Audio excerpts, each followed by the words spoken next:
Arif Afanda dan Irfan Aulia. Materi pemeriksaan adalah tentang kejadian di rumah makan Suharti di Jalan Pemuda, Jakarta Timur. Ya, materinya agak lama karena pertama ada video yang harus diputar di mana mereka yang diperiksa itu menerangkan kejadiannya, dan mungkin teman-teman tahu cukup lama misalnya dari jam 2 dan baru berakhir jam 10 ini karena jam setengah 6 sampai jam 8 kan break untuk buka puasa dan tarawih. Nah, lalu dilanjutkan lagi 1 jam dan baru selesai. Materinya pada pokoknya mengenai kejadian di rumah makan yang menurut pelapor bahwa terjadi kekerasan atau pemaksaan. Tapi dari videonya sendiri semua happy sekali di sana, dan video yang diputar memang kejadiannya seperti itu. Ya. Nah, lalu setelah pemeriksaan ini mungkin bisa masuk ke penyelidikan karena tadi kan masih pemeriksaan wawancara. Setelah wawancara, menurut hukum acara itu masuk ke penyelidikan untuk menemukan ada peristiwa pidananya. Setelah ada peristiwa pidana baru masuk ke penyidikan untuk menentukan tersangkanya. Jadi masih panjang. Informasinya bahwa penyidik akan mengembangkan dengan meminta keterangan ahli pidana dan ahli digital. Itu saja. Ya. Tadi berapa pertanyaan, Bang? Kalau aku tadi sekitar 25 pertanyaan ya. Karena kemarin aku lanjutan dari yang hari Senin ya kemarin. Ya. Iya, lanjutan dari hari Senin. Jumat ya? Oh ya, dari hari Jumat kemarin karena aku mintanya setengah hari karena kan aku mau taraweh. Jadi hari ini aku lanjutin lagi. Jadi Arif 25 pertanyaan, Irfan 26 dan Ardi 21. Semuanya sama materinya, ya. Mengenai kejadian di rumah makan, baik di dalam rumah makan itu sendiri saat live maupun sesudah pihak rumah makan meminta mereka keluar dari ruangan karena peristiwanya lampu dimatikan oleh pemilik rumah makan dan meminta supaya semua yang ada dalam ruangan itu keluar saja. Ya, begitu kan? Ada mungkin bantahannya apa aja tadi di atas? Jelasin. Bantahannya karena di laporan itu kan melaporkan bahwa ada pemaksaan dengan ancaman kekerasan. Di sini kita tegaskan bahwa kita nggak pernah melakukan kekerasan di sini dan juga kita nggak pernah mengancam ya. Tapi nggak apa-apa, setiap orang berhak untuk melapor dan juga nanti akan dikembangkan dan diselidiki oleh polisi lagi ya. Untuk pelecehannya sendiri bantahannya tujuan seperti apa? ke Pelecehannya bantahannya seperti apa? Karena kan Tadi kita materinya nggak ada. materinya bukan pelecehan. Tidak ada pelecehan. Materinya bukan pelecehan dan kita undangan klarifikasi ini bukan undangan klarifikasi atas laporan pelecehan ya. Undangannya hanya pengancaman aja, ya. kan Dan kemarin kan digadang katanya ada tidak ada pelecehan, nggak disentuh apa-apanya, nggak ada verbal pun tidak ada. Jadi tidak ada kejadian yang namanya pelecehan, ya toh. Kemudian yang kejadian di sana itu tujuan, tadi ditanya penyidik, apa maksud tujuan datang ke rumah makan?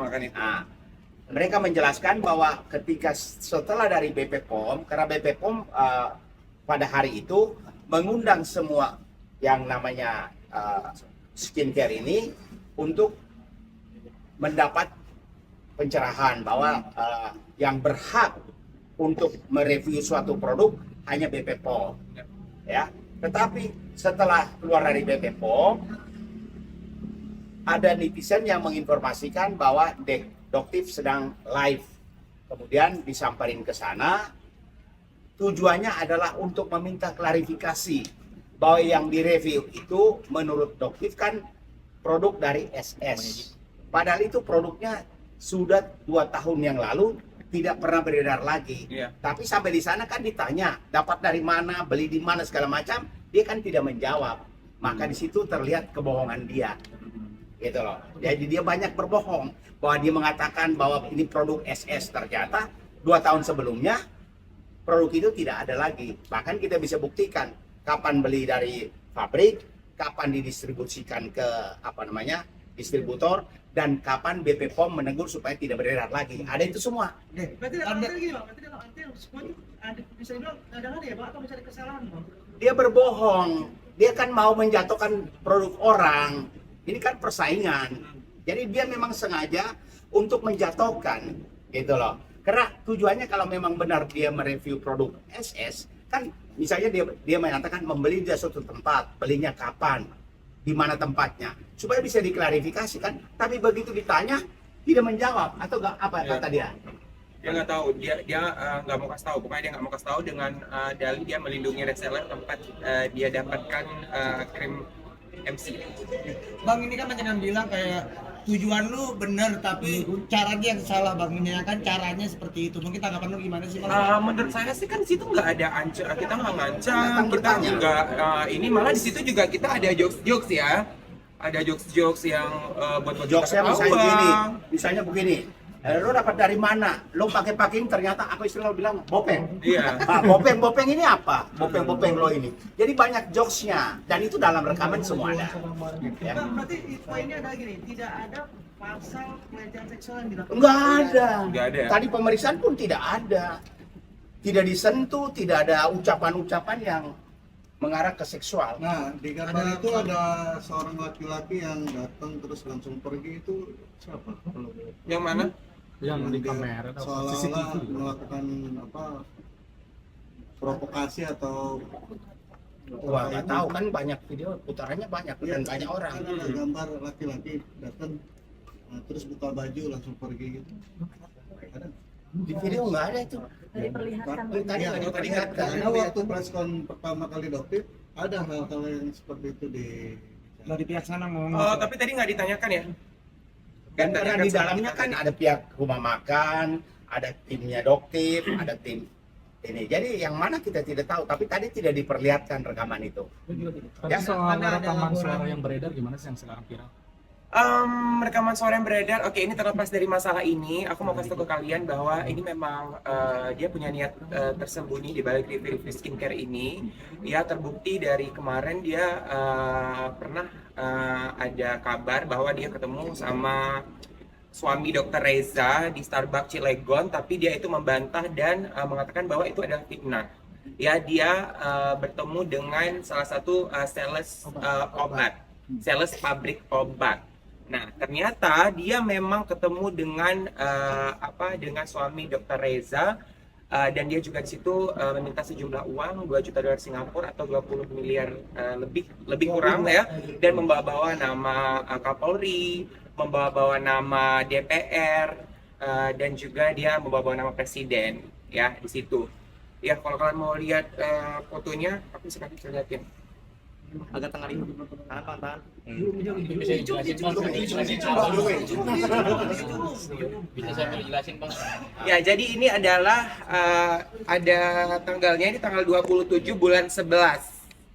Ini tanggal 27 bulan 11 ya, seorang doktif atau Dokter Samira itu pergi ya bersama Dokter Mufid ke salah satu cabang Starbucks yang ada di Cilegon, dan di situ dia meminta uang sejumlah 2 juta dolar Singapura atau lebih kurang 20 miliar lebih. alasannya apa? Saya nggak tahu alasan tepatnya apa, tapi di sini dia membawa nama Kapolri, membawa nama presiden, membawa nama-nama DPR. Saya juga nggak tahu ya. Saya harap ini bisa diusut tuntas, karena kalau ini nggak diusut tuntas, nanti setelah ini bakal ada oknum-oknum yang seperti ini lagi. Itu sih harapan saya. Waktu Ini itu, maksudnya pemberasan ya, Bang? waktu itu dikasih atau Perjuangan pemberasan. waktu Ya, itu dikasih karena uangnya belum nyebrang ya. Karena uangnya belum nyebrang. Beda sama Nikita Mirzani yang uangnya udah nyebrang. Ya, 2M di transfer, 2M dan cash. Mana tadi kamu bilang bahwa ada motif lain. Bisa dibilang nggak sih bahwa di balik review ini memang ada sindikat? Kalau aku memang Kalau sindikat aku ada niatan lain lah dalam artian. iya, pokoknya sih ada niatan lain gitu. Ada niatan lain dalam mereview ini. Bang, melihatnya ini TSM nggak sih? Hah? TSM nggak sih? Terstruktur, Iya, sistematis, dan masif. Bang, tadi ada ngomong soal Niki. Kenapa? Kan Kenapa? Niki kan hari ini kan sebenarnya dipanggil, cuman nggak datang. Iya, kita serahkan aja ke pihak yang berwajib. Ini juga bukan wewenang saya, tapi kalau misalnya suatu saat nanti saya jadi tersangka, saya juga mau seperti dia. Ya, saya nggak akan hadir di panggilan pertama, saya nggak akan hadir di panggilan kedua. ya, dan saya nggak akan adil di panggilan ketiga, ya. Maksudnya semua harus adil. Sama, Apa sama. yang diterima oleh Nikita Mirzani bisa diterima juga sama orang lain.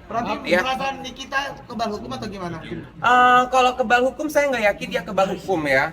Cuma dia juga bukan siapa-siapa kan, dia juga rakyat Indonesia yang sama seperti kita semua punya hak dan punya kewajiban. Itu aja sih, saya nggak yakin dia kebal hukum, nggak ada yang kebal hukum, nggak ada. Oke, thank you semuanya. Udah hujan.